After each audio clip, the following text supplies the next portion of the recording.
Bad trip, no? Ready na to eh. Biglang buhos ng malakas na ulan, no?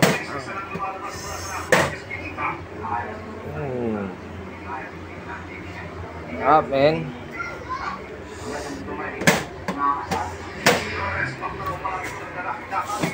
Init. Paano? Pati yung basahan. Ready na. What's up? Dito tayo sa pwesto.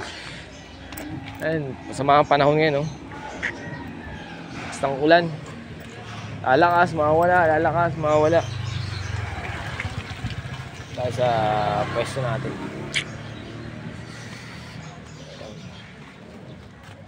Kahit maulan, palag-palag. No choice eh. Ayun.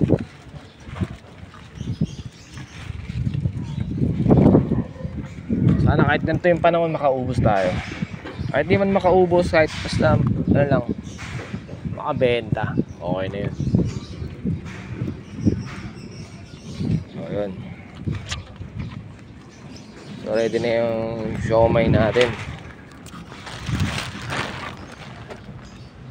Usok-usok pa. Yun, palag-palag na yun. Pa ng hangin.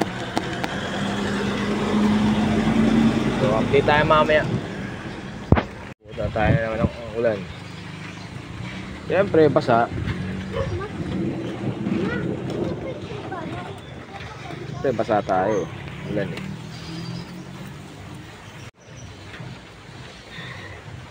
Ito mahirap sa sitwasyon pagka umulan. Cover natin yung gilid sa yung protect cover sa siomai. Pero sa atin wala tayong cover. Napasahan na ako. So yun. So yun, nabuti na tumigil-tigil na yung ulan, no? Samahan naman siguro ng panahon, may bagyo naman siguro, kaya ganito yung ulan. So, safe na ulit. Kasi pag doon dire-diretso ang ulan, yari talagang basa ako dito. Abutin lang, naka quick dry yung shorts ko, kaya ayos lang. Kahit mabasa ako, mabilis na mamatuyo tong short. So meron sana wag na umulan para mas okay. So safe tayo dito magtitinda hanggang mamaya sa maubos. Hindi man maubos, salamat pa rin.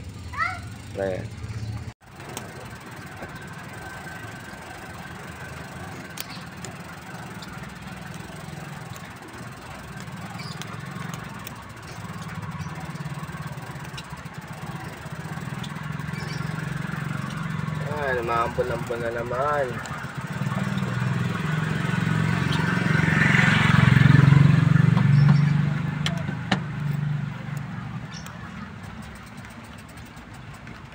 Hanggaan ng tao pa sa ngayon. Maya siguro mga 4:35, 5:30. Marami ng tao dito sa tsaka ano ngayon, linggo. Kaya wala rin mga estudyante, kaya medyo tahimik sa lugar na. Di pa rin kasi ako makalayo. Di pa rin ako makapadyak dahil di ba may body nga yung likod ko. So ngayon di ba bike lang gamit ko. Hindi ako makapagpadyak ng malayo dahil sumasakit yung body ko sa likod. So sa makapag-ipon-ipon, makabili din ng pampalit dito na motor para makalayo-layo.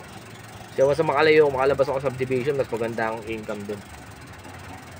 Makakalayo-layo tayo, makapunta tayo sa mga iba't ibang eskwelahan o kaya kahit isang matao, mga terminal, mga ganun ba. In time, magkakaroon din tayo. Boss, siomai! Mga bata naghahanap ng kanin. Nakaraan, yung mga unang linggo natin nagtitinda, may kanin tayo, may java rice tayo. Ato nga lang, di nauubos na napapanisan. So, nag-decide na lang ako na stop muna. So, hanggang sa nagpapakilala pa lang naman tayo dito sa siomai natin, dito sa lugar na to. So, pagka naging okay na, so, babalik natin yung java rice natin. Kasi nakaraan sayang, siguro mga 1 linggo. 5 kilo rin na nasasayang. Hindi naman namin mauubos yun. Ilan lang kami. Lalo na 4 na bata lang ang kasama ko sa bahay, tsaka yung asawa ko, di ba? Hindi na mauubos yung 5 kilo na yun. Siguro nakakabenta lang ako siguro mga 3, 4, 5. So the rest kinakain ko. Hindi ko na mauubos yun syempre, di ba? So nasisira lang. So hati kami ng aso ko na si Kobe yun. Nakain ng aso ko yung Java rice. So masaya siya. Kaya yun. Yo, yun. So update. Mag-aalas 6 na, 5:52. Ayun, nanay mo? Anong kay nanay mo? Malamig tapos Painit? lang. Kalamig? Oh. Hindi. Kalamansi. May kalamansi yung kami ni tatay. Oh, bigay mo. Siomay po. Siomay. Inuman ko to eh. Ano mo? Nanay mo naman yun. Iya, sabi ni Iya. Konti. So yun, ano nga. Medyo may benta-benta na. Oh, paubos na rin pala. Ubos na yung Japanese siomay. So kanina yung Japanese siomay natin, ano? Ubus na. 60 pieces. So yun, ubos na. Ubos na. Doon sa, ano, tinan mo. Oh. Ubos na siya. Tinan mo, yung tubig. Ano lang. Ayun, kasama ko na naman. Ngayon ka pala kasama ko dito si si Hailey tsaka si Yuri. Nagmerienda sila dito. Tapos ayun nga, umuulan-ulan. So pinauwi ko na, mahirap pag nagkasakit kasi yung mga bata. So kasama ko ngayon si Ate Harmony na naman. Siomay po, gulaman. So hanggang ano na kami dito, hanggang sa Huli. maubos. Sana maubos. Ubos. Mamay Mas gabi okay. din.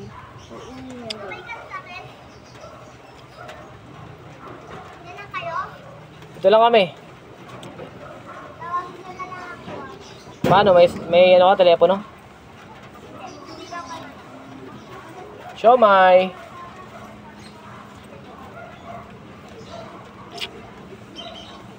Kaya umuulan-ulan na naman. Ambon-ambon. Kanina, nag-iinit-init na kaya nabad ko yung jacket ko eh. Kala ko magdedire-diretso ng ano. Ambon. Na hindi na ulan eh. Mag-aalas 6. Ulan na naman. Malamig ka na. Hindi kanina kasi, di ba, mainit na. Nabad ko na yung jacket. O, ngayon eh. Ulan na naman. Ano, tumigil. Dapat ano, dala mo na lang yung dapat. Siomay po! Malamig ka. So, yan na muna sa ngayon. Mamaya ulit. Peace. So, magagabi na naman. Siyempre, dapat na maubos. Yung malaki, 4 na lang. Malaki yung maliit. Madami Ito pa. na. Madami pa yung maliliit. Marami pa? Unti na lang. Ngayon, ang dami-dami. Punong-puno eh. So, pauwi tayo maya-maya ha. So, yun nga no. Mag-aalas 7 na rin. Naubos ka na yung Japanese siomay. Naubos ka na rin yung homemade natin na big siomay. So, meron lang tayo mga ito lang. Meron lang. Na pork siomay. Siguro mga 8 order pa yan. So, maaga pa naman. Mag-aalas 7 pa lang naman. So, hindi natin kung mauubos. Tsaka linggo rin kasi ngayon. Tsaka onti ang tao. Walang estudyante. Kaya pero buti nakabenta pa rin. Saka medyo maambon-ambon. Wala na mamaya. Sana maubos. Ano, mawala na naman. Bali, 4 na order na lang. Uwi na ako. Sana ubusin na nila ito. May bumili pa para makauwi na rin. Ito na lang yun. 4 na order na lang yan. Tapos uwi na tayo. Sa ngayon medyo ayaw ko ba't naglolo-ulo tong ano ko yung LED.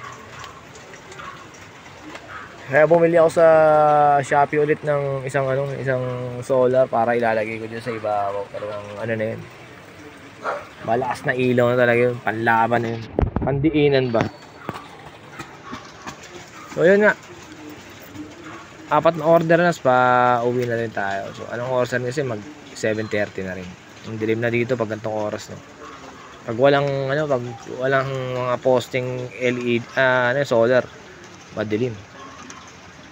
So yun. Dilim talaga dito pagka ganitong oras. Yun nga, no. Naputol. So bali may bumiling bata. Kulang yung pera niya ng 10. 2 order ang in-order niya. Sabi ko okay lang yun. Next time na lang. Pagka nakita kami ulit, bigay niya lang yung 10, sabi ko sa kanya. So, kasi first time niyang bumili sa akin eh. Kasi lagi daw niya ako nakikita dito, pero first time siyang bumili sa akin. Sabi niya, araw-arawin daw niya ako dito pag masarap. For sure yun, babalik yun dahil alam naman ng mga suki yung gano'ng masarap yun.